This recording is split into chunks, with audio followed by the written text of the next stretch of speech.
DJ PK, and we're joined by David Locke, radio voice of the Utah Jazz. David, good morning. Gosh, that is the song that I always want to hear when I know I'm about to talk to PK.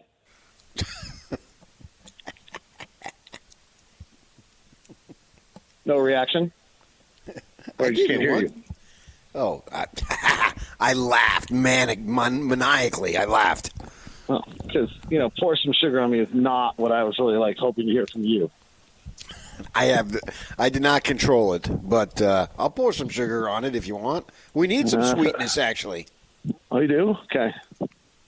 Tough days for everybody that's not a BYU Cougar is what you're saying? Locally, yeah. I mean, that's for sure. Kyle Whittingham is wearing this 4-game losing streak on his sleeve. We got him coming up next, and I'm pretty sure you'll be able to hear that.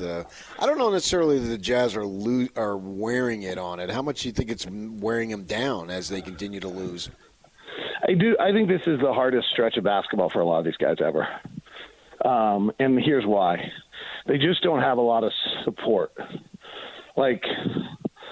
Jordan Clarkson's a fabulous player as long as he's surrounded by some other pretty good players, can play off of them. Right. He's got no one to play off of right now. Right.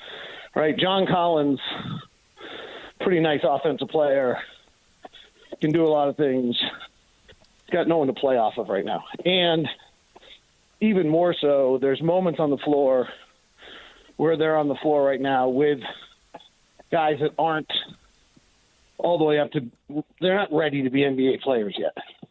They're learning on the fly. And so I think it's really hard. I think a lot of these moments and times where John and Colin and Jordan and Lowry when he's back are like, where's my space? What's going on?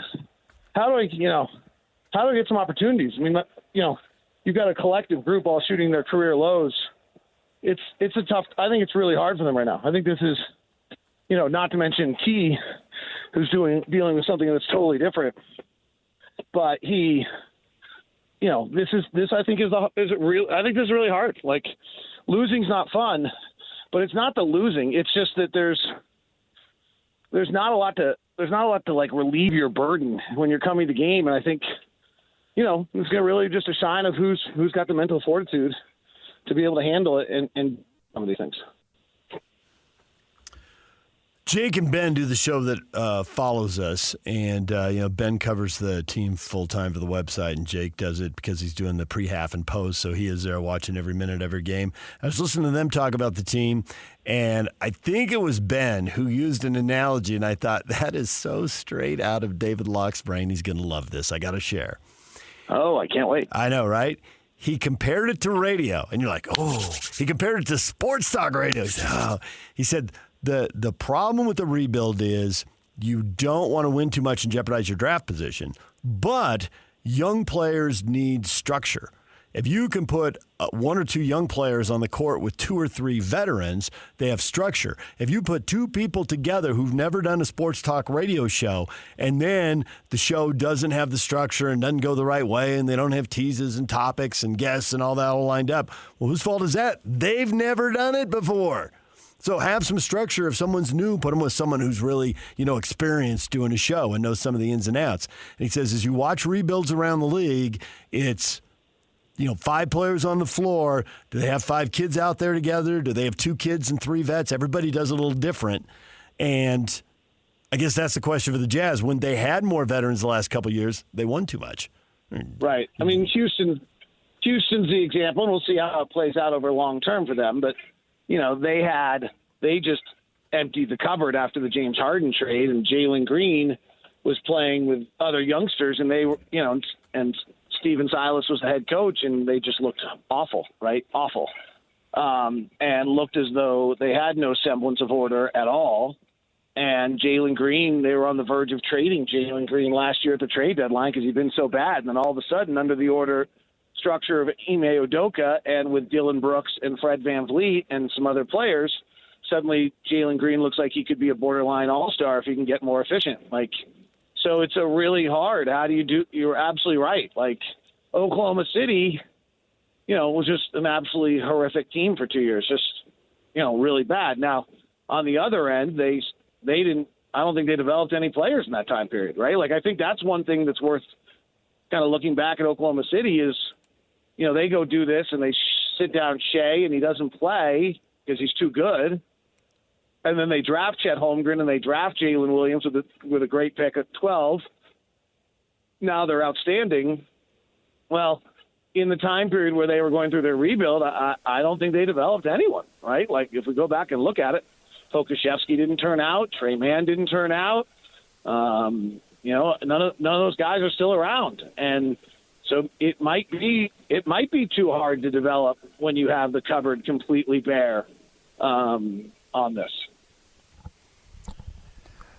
One of the big things for me is to watch body language of guys. And the one thing, losing is going to come. There's no doubt about that. But I want to make sure that these guys don't get down on themselves too much where it affects their play and their confidence really drops.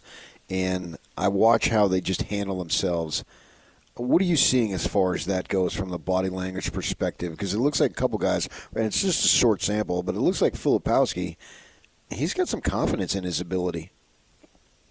So I think there's two things. One, I thought Will Hardy was really interesting the other day that he's been talking to Keontae about having some self-compassion and that, talk to yourself the way you talk to your teammates, right? Like if Colin Sexton makes a bad play, you come over to him like, you're going to be all right, you're good, you still got this, you're fine. Like, well, do the same thing to yourself instead of you really, you're awful or whatever.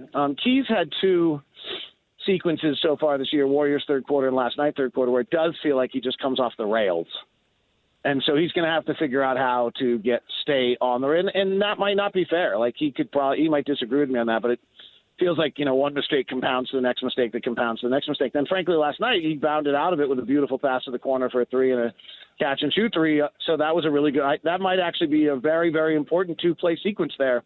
And that's a little bit of what we're dealing with is these kind of strange moments where that game had gotten away from it and a terrible 5 or 6 minutes to open the quarter.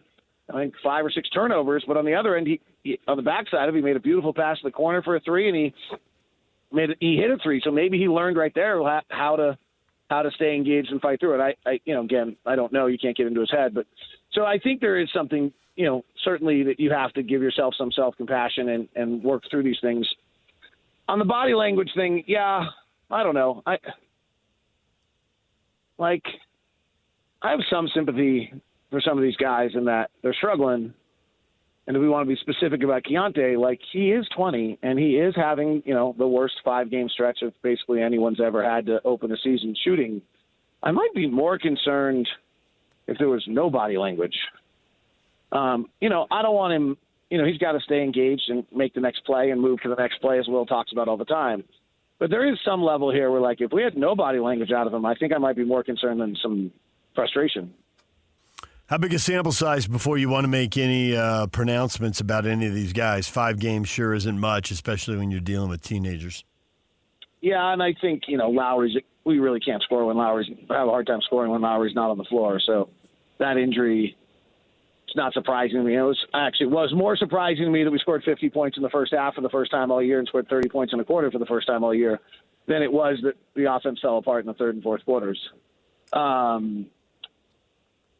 don't know. I said, if I'm being fully transparent, Keontae's shooting last year wasn't good enough at 39% and 33%. So I said the 30 games is an important benchmark. He's actually dug such a hole that it's almost impossible for him to be good at 30 games. So I think you got to extend that one out a little bit. On Filipowski, Cody Williams, and Isaiah Collier, which I don't think that there's anything this year that really being a rookie's hard. This class is not playing particularly well. This does turn out maybe actually as bad a class as everybody said. So I don't actually think there is a moment this year where I'm going to look at those numbers. Jordan Clarkson, you always get nervous with guards over 30 when everything's hitting on the front rim, with whether his legs are gone, but I would guess his legs will come back underneath him at some point and he'll start making shots again. So I don't think we're going to be a very good offensive team. I tried to run a bunch of metrics yesterday to say, okay, if we straighten this out and we get a little bit better shot selection and we're shooting unusually badly right now, I still had us coming out as the 26th kind of ranked offensive team if things got better. So I I'm not sure this is going to be a particularly good offensive basketball team this year. If I could back up to one thing that I thought PK said that I lost in the process about Filipowski.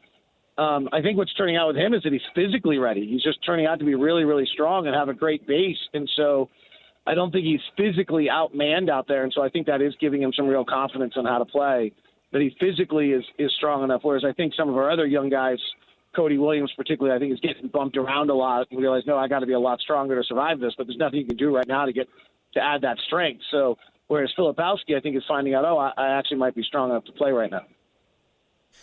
Right, I would totally agree with that. It seems like he has more an advanced body.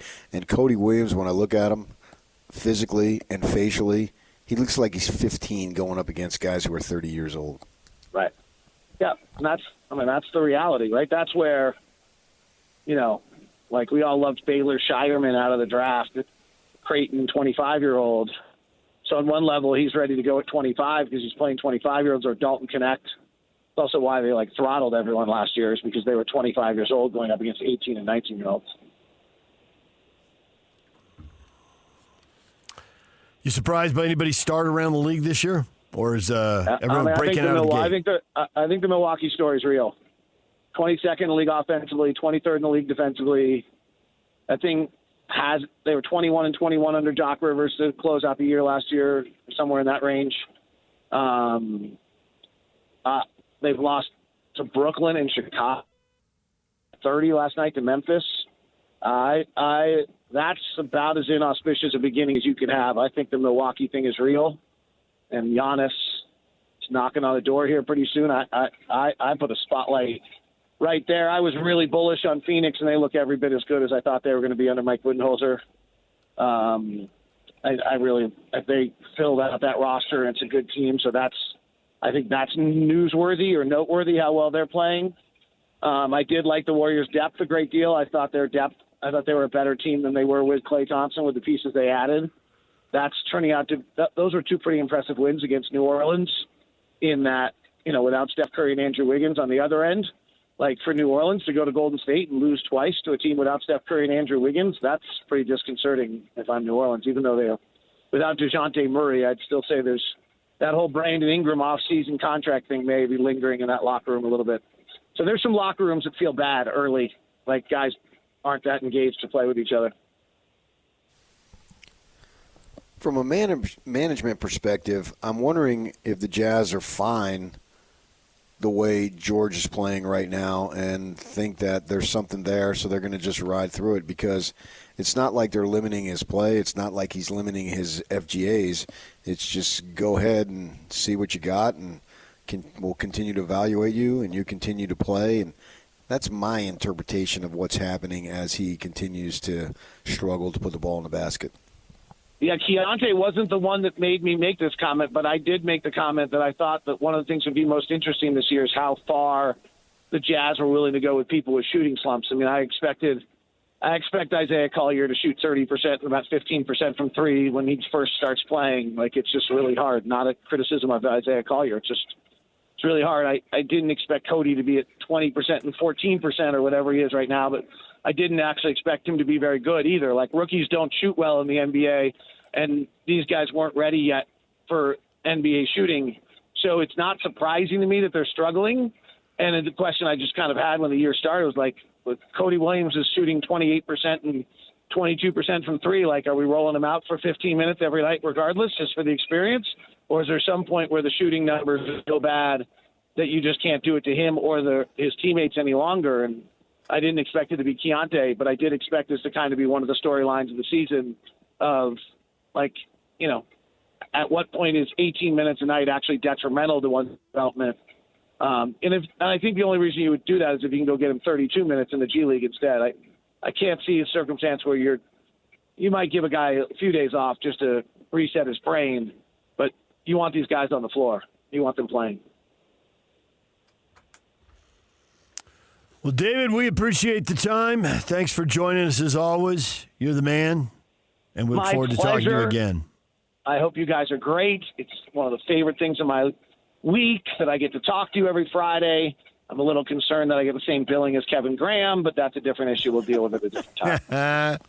You don't get the same billing. All we ever say with Kevin is he's going to come on and whine about 3 things. So we love that about him. I bet we get the same pay. Well, that's probably true. Yeah. Millions. Yeah. See you guys. Have a great weekend. All right, see you, David. David Locke, radio voice of the Utah Jazz, join us right here on The Zone. Coming up, the great Kevin Graham. No, it's 9:30. No, excuse me, 9:05. Kevin will be here. Kyle Whittingham next, Utah football coach. We also have Kurt Schmidt, Real Salt Lake chief soccer officer at 9:30. DJ and PK. It's 97.5, The Zone. This is Jake Scott and Ben